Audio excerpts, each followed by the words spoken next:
नमस्कार, मैं हूं प्रभाकर मणि तिवारी। आप देख रहे हैं मेरा ये खास कार्यक्रम पूर्वोत्तर की बात प्रभाकर के साथ। आज चर्चा पूर्वोत्तर राज्य त्रिपुरा की, जहां बीजेपी की सरकार है, मुख्यमंत्री बिप्लब देब हैं। लेकिन पश्चिम बंगाल में बीजेपी को मिले ज़बरदस्त झटके के बाद अब त्रिपुरा में भी बीजेपी में भगदड़ मचने का अंदेशा पैदा हो गया है, बगावत है। ये इसी से पता चलता है कि बुधवार को केंद्र से दो नेता व राष्ट्रीय महासचिव BL संतोष और त्रिपुरा के प्रभारी फणींद्र नाथ शर्मा राजधानी अगरतला पहुंचे हैं। यहां इन्होंने कई बैठकें की है। हालांकि प्रदेश बीजेपी का दावा है कि ये दौरा रूटीन है और 2 साल बाद जो विधानसभा चुनाव हैं उनकी तैयारियों के सिलसिले में किए गए हैं। लेकिन आप पूरे घटनाक्रम को अगर ध्यान में रखें तो पूरी स्थिति साफ हो जाएगी। दरअसल पिछले चुनाव में जब बीजेपी ने CPM का किला ध्वस्त कर वहां सत्ता पर कब्जा बनाया था, तो उस समय भी तृणमूल कांग्रेस के 6 विधायक वहां से जीते थे। लेकिन बाद में वो विधायक फिर बीजेपी में शामिल हो गए थे और पहले वो विधायक कांग्रेस के टिकट पे जीते थे, बाद में मुकुल राय उनको ले आए थे बहुत पहले, उसके बाद TMC की टिकट पर जीते और फिर मुकुल राय जब बीजेपी में चले गए तो उनको बीजेपी में ले आए थे, क्योंकि उन सबको मुकुल राय का काफ़ी करीबी और विश्वसनीय माना जाता है। अब जब मुकुल राय एक बार फिर TMC में लौट आए हैं पश्चिम बंगाल में, तो अब इसके बाद सवाल उठ रहे हैं कि क्या वो विधायक भी अब लौटेंगे TMC में, क्योंकि ममता बनर्जी समेत दूसरे तमाम नेता कह चुके हैं कि TMC अब पश्चिम बंगाल से बाहर भी अपने पांव फैलाएगी और उसकी निगाहें त्रिपुरा पे है, क्योंकि बांग्ला भाषी राज्य है और पहले भी उसे कामयाबी मिल चुकी है वहाँ। तो इसे देखते हुए अब बीजेपी में बगावत के सुर उठने लगे हैं। हालांकि ये कोई नई बात नहीं है। इससे पहले आपको याद होगा पिछले साल अक्टूबर में भी बीजेपी में बगावत के हालात पैदा हुए थे। 7 नेता वहां पहुंचे थे। सुदीप राय बर्मन की अगुवाई में 7 विधायक दिल्ली पहुंचे थे, कई दिनों तक डेरा डाले रहे थे और केंद्रीय नेताओं से मुलाकात की थी। हालांकि तब केंद्रीय नेताओं ने उनको समझा बुझाकर वापस भेज दिया था और कहा था कि फिलहाल नेतृत्व परिवर्तन की कोई संभावना नहीं है। और ये नेता मुख्यमंत्री बिप्लब कुमार देब और उनके कामकाज के तरीके से काफ़ी असंतुष्ट थे, तो उसके बाद मुख्यमंत्री को हटाने की मांग कर रहे थे। लेकिन तब यह मामला सुलझ गया था और आप समझ सकते हैं कि 60 सीटें हैं त्रिपुरा विधानसभा में और उनमें 36 विधायक हैं बीजेपी के। तो उनमें से अगर 8-10 इधर उधर हो जाते हैं तो सरकार पर खतरा हो सकता है, क्योंकि सरकार के लिए 31 सीटें चाहिए और बीजेपी वहाँ अपनी सहयोगी IPFT के साथ साझा सरकार में है, उसके 8 विधायक भी हैं। तो फिलहाल सरकार को कोई खतरा तो नहीं है, लेकिन फिर भी बीजेपी नेतृत्व को डर है कि अगर ये सिलसिला ऐसे आगे बढ़ा तो विधानसभा चुनाव के पहले खतरा हो सकता है। 2023 में विधानसभा चुनाव होने हैं राज्य में। हालांकि त्रिपुरा बीजेपी के अध्यक्ष माणिक साहा ने तमाम अटकलों पर विराम लगाते हुए कहा है कि पार्टी में कोई मतभेद नहीं है, सब कुछ ठीक है, अगर कुछ हुआ भी तो पार्टी इसे आपस में सुलझा लेगी। लेकिन त्रिपुरा के सियासी गलियारों में चर्चा तेज है कि पूर्व स्वास्थ्य मंत्री और विधायक सुदीप राय समेत बीजेपी के तमाम विधायक TMC में शामिल हो सकते हैं। यह लोग 2017 में ही TMC छोड़कर बीजेपी में आए थे।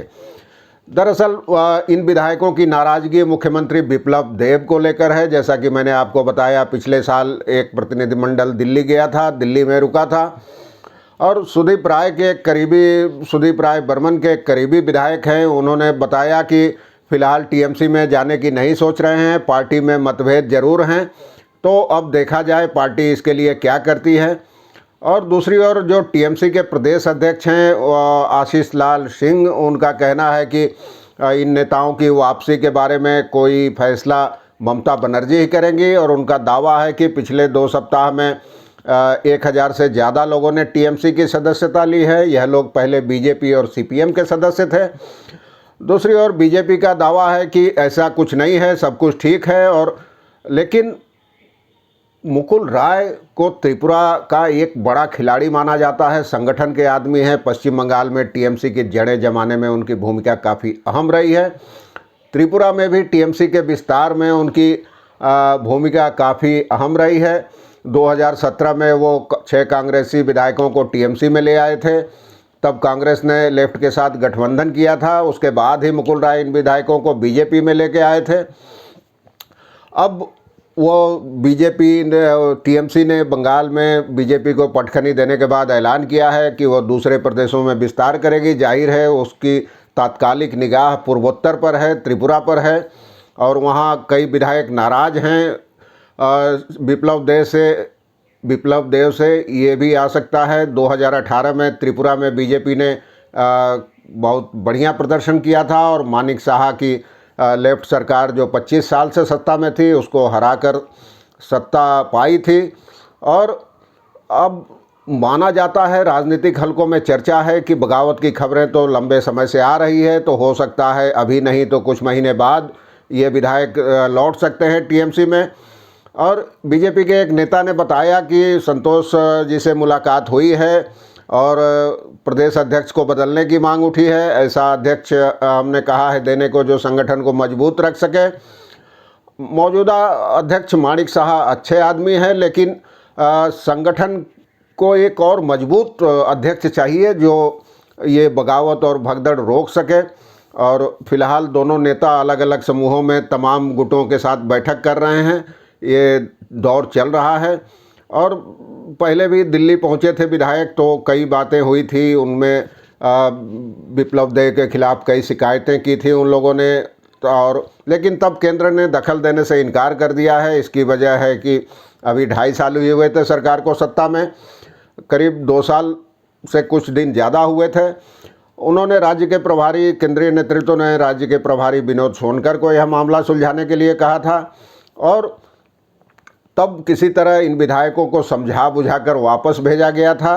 और इन नाराज विधायकों में ज़्यादातर नेता कांग्रेस और टीएमसी में रह चुके हैं और 2018 में ही बीजेपी से जुड़े थे। तो ऐसे में साफ है कि बीजेपी संघ, पार्टी, विचारधारा वगैरह इनके लिए कोई मुद्दा नहीं है और इनका टूटना बहुत आसान है। इसलिए मुकुल राय ने यह दांव खेला है इन लोगों पर। और मुकुल राय ने यहाँ टीएमसी में पिछले हफ्ते वापसी के बाद ही इनको फ़ोन किया था। लगातार कई विधायकों के संपर्क में है त्रिपुरा के। टीएमसी का इरादा अगले 2 साल बाद जो चुनाव होने हैं उसके पहले बीजेपी को करारा झटका देना है। बंगाल का बदला वह त्रिपुरा में निकालना चाहती है। ये सब चीज़ें चल रही है और वहाँ भी बीजेपी के सत्ता में आने के बाद ठीक वही हुआ था जैसा बंगाल में हो रहा है। बंगाल में बीजेपी ने आरोप लगाया है कि टीएमसी के लोग हमले कर रहे हैं, हत्याएं कर रहे हैं, रेप कर रहे हैं। लेकिन आपको याद होगा त्रिपुरा में भी जब बीजेपी सत्ता में आई थी तो सीपीएम कार्यकर्ताओं पर अत्याचार के कई मामले सामने आए थे, कई घटनाएं हुई थी। लेनिन की मूर्ति तोड़ी गई थी, हिंसा, आगजनी की खबरें लगातार आती रही थी। तो एक तरफ त्रिपुरा में बीजेपी ने जो किया, पश्चिम बंगाल में उसके साथ वही हो रहा है, लेकिन यहाँ वह अत्याचार चिल्ला रही है। राज्यपाल तमाम आरोप लगा रहे हैं, दिल्ली दौरे पर हैं, वहाँ राष्ट्रपति से भी मुलाकात की राज्यपाल जगदीप धनखड़ ने पश्चिम बंगाल के। और प्रधानमंत्री से उनकी मुलाकात होनी है, गृह मंत्री से मुलाकात होनी है, कई नेताओं से, मानवाधिकार आयोग के अध्यक्ष से, तमाम लोगों से मुलाकात कर रहे हैं। जाने के पहले एक बेहद कड़ी चिट्ठी उन्होंने ममता बनर्जी को दी है, इस पर भी आरोप प्रत्यारोप चल रहा है। दिलीप घोष ने भी फिर आज दोहराया कि हमारे 80,000 से ज़्यादा लोग बेघर थे, अब धीरे धीरे लौट रहे हैं, लेकिन पश्चिम बंगाल में अब भी हिंसा जारी है, पहले की तरह तो नहीं लेकिन हिंसा जारी है। दूसरी ओर मुख्यमंत्री ममता बनर्जी ने आज प्रेस कॉन्फ्रेंस की, उन्होंने दावा किया कि अब कहीं कोई हिंसा नहीं हुई है, चुनाव के बाद भी छिटपुट घटनाएं हुई है। और जहां तक हत्याओं और आगजनी हिंसा का सवाल है, तृणमूल कांग्रेस पहले से कहती रही है कि ऐसे ज़्यादातर मामले बीजेपी की अंतर्कलह का नतीजा हैं। बीजेपी में जो टीएमसी या दूसरे दलों से लोग गए थे या बीजेपी के पुराने लोग थे, उनके बीच एक तनातनी चल रही थी और अब चुनावी नतीजों के बाद वही कलह उभर कर सामने आई है। ये तमाम चीज़ें चल रही है त्रिपुरा में। अब केंद्रीय नेताओं के दौरे के बाद क्या होता है, लाख टके का सवाल है कि क्या पार्टी एक बार वहाँ टूटेगी, और टूटेगी तो उसका सरकार पर कितना असर होगा। तो जैसे जैसे ये घटनाक्रम आगे बढ़ेगा मैं आपको समय समय पर बताता रहूँगा। तब तक के लिए धन्यवाद, नमस्कार। चलने से पहले एक बार फिर आपसे अनुरोध करता हूँ कि अगर ये कार्यक्रम आपको पसंद आए कृपया इस चैनल को सब्सक्राइब करें, मित्रों और परिजनों के साथ शेयर करें और घंटी का बटन भी दबा दें उससे मेरे कार्यक्रमों के बारे में आपको समय रहते सूचना मिल जाएगी। धन्यवाद, नमस्कार।